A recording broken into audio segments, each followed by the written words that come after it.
이거 봐, 나 임신이래. 우리 앞으로 잘 키워보자. 너무나 축복받을 일이야. 뭐? 임신? 그게 내 아이라는 보장 있어? 지금 뭐라고 했어? 어디서 굴러먹었는지 내가 어떻게 알아? 나가 당장. 한국을 찾는 유럽인들은 꾸준히 증가하고 있습니다. 특히 젊은 층, 여성들에서 그런 현상이 두드러집니다. 오늘은 다소 무거운 이야기를 전해드릴까 합니다. 한국이 좋아, 한국을 찾아온 10대 후반의 순수한 소녀 이야기입니다. 사연 만나보시죠. 저는 유럽의 에스토니아 출생 레나라고 합니다. 고등학교에 입학하자 한국 음악이 열풍을 일으켰습니다. 이미 10대들 사이에서 한국 음악은 필수로 듣는 음악이 되었고, 처음에는 새로운 친구를 사귀기 위해 한국 음악을 듣기 시작했지만, 뭔가 중독성 있고 머릿속에서 생각나는 멜로디들에 빠져 한국 음악에 빠졌고, 한국에 관심이 많아졌습니다. 저와 친하게 지내던 모든 친구들이 한국에 가고 싶어 했죠. 고등학생인 저희들은 졸업 후 아르바이트를 해서 돈을 조금씩 모아 꼭 한국에 가보자고 다짐을 하죠. 에스토니아 사람들은 에스토니아어를 주로 쓰지만 그 활용도가 너무 낮은 탓에 외국어를 한두 개씩 반드시 같이 배웁니다. 저도 마찬가지로 노르웨이어를 할 줄 알고 제 친구들도 노르웨이어를 할 줄 아는 친구들이 많습니다. 고등학교 졸업 후 노르웨이에 가서 6개월 동안 일을 했습니다. 친구 셋이서 같이 숙소를 잡아 그곳에서 아끼면서 생활했고 결국 돈을 모았죠. 셋이서 한국 여행을 꿈꾸었지만 친구 한 명은 나중에 대학교 학비에 보태겠다며 여행을 포기했고, 저와 소피아라는 친구는 노르웨이에서 모아온 돈을 가지고 15일 여행 계획을 세운 뒤 비행기를 탔습니다. 처음 발을 들인 한국은 에스토니아보다 훨씬 발전된 나라였습니다. 저희는 홍대 근처에 있는 숙소를 잡았고 그곳의 밤문화를 즐기기 시작했습니다. 이제 성인이 된 저희들이 못 갈 곳은 없었죠. 가장 먼저 가본 곳은 한국의 홍대거리였습니다. 밤에 나가본 홍대거리는 화려했습니다. 많은 사람들이 외국에서 온 저희들을 반겨주었습니다. 길에서 모르는 사람도 저희에게 인사를 해주고 재미있는 사람도 많았습니다.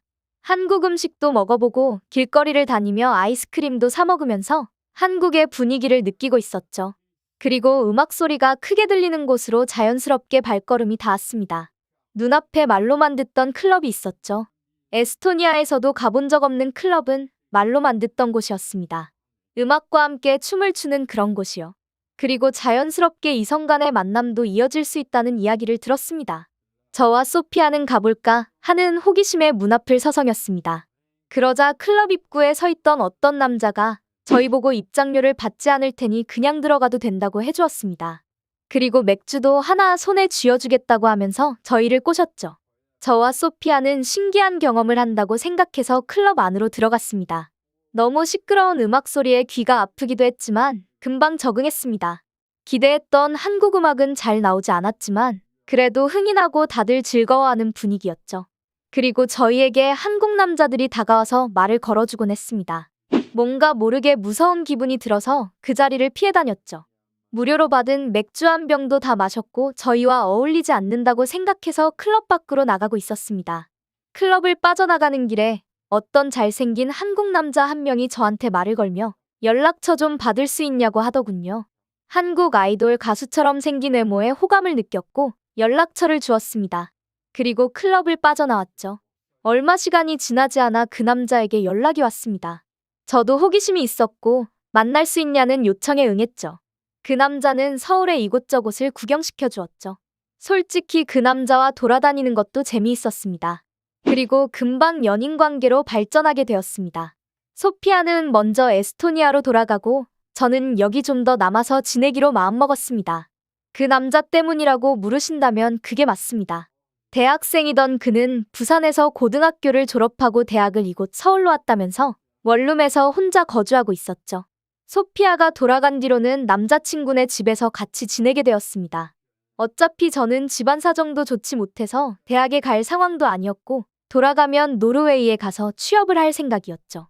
지금 돌이켜보면 미래에 대한 뚜렷한 계획이 없던 저는 그냥 순간순간을 즐기고 싶었던 것 같습니다. 그렇게 한국의 주점에서 아르바이트를 하며 다양한 한국 사람을 만나며 한국어 실력도 키워가고 있었습니다. 그러던 어느 날이었습니다. 아르바이트비를 정산받은 날, 남자친구와 함께 저녁을 먹기 위해 집 앞 골목에서 족발을 포장해왔습니다. 주로 제가 아르바이트비를 정산받으면 족발을 사서 소주와 함께 먹곤 했죠. 남자친구는 집에서 자고 있었고 남자친구를 깨워 밥을 먹자고 했습니다. 그리고 포장되어 있던 뚜껑을 여는 순간 저는 갑자기 구역질을 하고 말죠. 화장실에 가서 구토를 했습니다. 갑자기 머리가 어지럽고 속이 안 좋아지고 있었습니다. 사실 이번 달 생리를 건너뛰기도 했고 그냥 아르바이트를 하느라 피곤한 몸이 적응하지 못해서 생리불순이 있다고 생각했는데 설마 입덧을 하는 게 아닌가 머릿속을 스쳤죠. 구토하는 제 모습을 보는 남자친구의 표정도 좋지 않았습니다. 저녁을 거르고 약국으로 뛰어가 임신 테스트기 3개를 사왔습니다. 그리고 3개의 테스트기 모두 양성을 띄웠습니다. 계획에 없던 임신이지만 저는 앞으로 그냥 해결해야 될 문제라고 생각했죠. 왜냐하면 에스토니아에서는 결혼하지 않고 자녀를 낳아서 기르는 커플도 많고 그게 사회적으로 나쁜 것도 아니며 자연스러운 일이거든요. 앞으로 준비해야 될 게 많겠네 라는 말을 했지만 남자친구는 굳은 표정을 풀지 않았습니다. 저는 왜 이런 표정을 짓는지 이해할 수 없었죠. 남자친구가 저에게 하는 말은 충격적이었습니다. 뭐? 임신? 그게 내 아이라는 보장 있어? 머리를 강하게 맞은 기분이었습니다. 저는 지금 뭐 하는 거냐며 따졌죠. 지금 뭐라고 했어? 아니, 클럽에서 막 굴러먹던 애를 내가 어떻게 믿냐고. 클럽에서 굴러다니던 여자애를 믿을 수 없는 게 당연하건 아니겠냐며 집에서 나가라고 하더군요. 너무나 어처구니 없고 남자친구에 대한 신뢰가 완전히 깨지는 순간이었습니다. 처음 한국에 왔을 때 가지고 온 캐리어에 다 들어가지도 않는 제 짐을 꾸겨넣고 집을 나왔습니다. 드라마에서 보던 자상하고 친절한 한국 남자의 모습과 비슷했던 남자친구. 아니 그놈은 제가 임신했다는 걸 알자마자 돌변했습니다. 한국 드라마에서는 여자 주인공이 갑작스럽게 임신하면 손을 꼭 잡아주고 믿음과 신뢰를 주는 장면이 많았는데 집을 나와 정처 없이 길을 걷다가 눈물이 쏟아졌습니다. 길에 주저앉아 한참을 울었고 지나가는 사람들은 저를 쳐다보고 지나갈 뿐 아무도 말을 걸어주지 않았습니다. 그리고 잠시 뒤 경찰차가 도착하더니 경찰 아저씨 2명이 저한테 왔습니다. 누군가 신고를 했나 봅니다. 이런 일로 경찰이 출동하는 게 맞는지는 잘 모르겠지만 일단 조그만 건물의 경찰서로 갔습니다. 그곳에 도착해서 경찰 아저씨들은 제 여권을 살펴보고 숙소가 어디냐고 물었지만 저는 대답할 수가 없었죠. 2시간 전에 집에서 쫓겨났거든요. 그리고 저는 한국에서 하는 일이 뭐냐고 물었을 때 대답할 수 없었습니다. 사실 관광비자인 상태로 불법으로 한국의 술집에서 아르바이트를 하는 상황이었거든요. 비자도 거의 만료된 상태라 조만간 일본에 잠시 나갔다가 다시 들어올 계획을 하고 있었고요. 여러모로 복잡한 상황이었습니다. 경찰들이 하는 얘기를 다 알아들을 수는 없었지만 불법 체류자로 의심받았고 추방 절차를 준비 중인 것 같았습니다. 하지만 제 여권으로 신원조회를 해보더니 문제없다며 나가도 된다고 했습니다. 갈 데가 없다고 하자 주변에 아는 사람 아무도 없냐며 주변에 도움을 요청해보라고 했습니다. 저는 사실 경찰들이 저를 도와주기를 바랬지만 매정하게 그곳에서도 내쫓겼죠. 힘없이 작은 경찰서를 나와 거리로 걸어가고 있었습니다. 또 눈물이 났죠. 어쩔 수 없이 그놈한테 전화를 걸었는데 이미 제 번호를 차단한 것 같았습니다. 신호가 가지를 않았죠. 그러자 뒤에서 아까 그 작은 경찰서에 있던 여자 경찰 한 명이 저를 불렀습니다. 정말 갈 데가 없냐고 물었죠. 정말 갈 데가 없다며 펑펑 울고 있는 저에게 자기 부모님이 주변에서 모텔을 운영하는데 거기로 일단 가자고 했습니다. 경찰차로 저를 데려다주고 낯선 한국인 아줌마 아저씨는 저희 부모님 나이대로 보였습니다. 그들은 저에게 일단 방 하나를 내주고 며칠 있으면서 에스토니아에 있는 가족들에게 연락을 해서 방법을 찾아보라며 친절을 베풀어 주셨습니다. 떨리는 손으로 부모님에게 전화를 걸었습니다. 부모님의 반대에도 불구하고 낯선 한국 남자를 따라 한국에 남아 있었던 것을 반성했지만 이미 늦은 뒤였죠. 어떻게 말해야 할지 몰랐지만 차분히 그동안에 있었던 일을 말씀드렸습니다. 며칠 뒤 사촌 오빠와 아버지가 같이 한국에 오셨고 저를 며칠간 보살펴준 모텔 사장님께 감사 인사를 드리고 숙소비를 정산했죠. 그리고 그놈 집으로 향했습니다.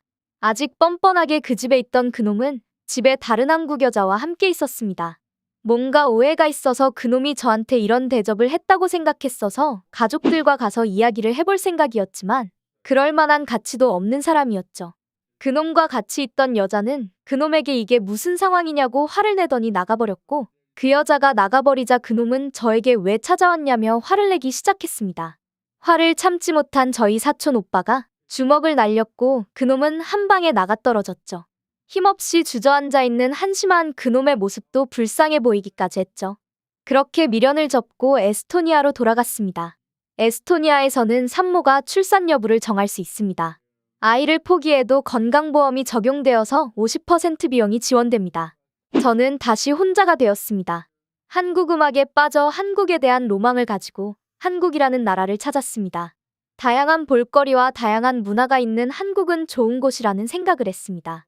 하지만 한국 드라마가 많은 외국인들에게 너무 좋은 모습만 보여주려고 한다는 것입니다.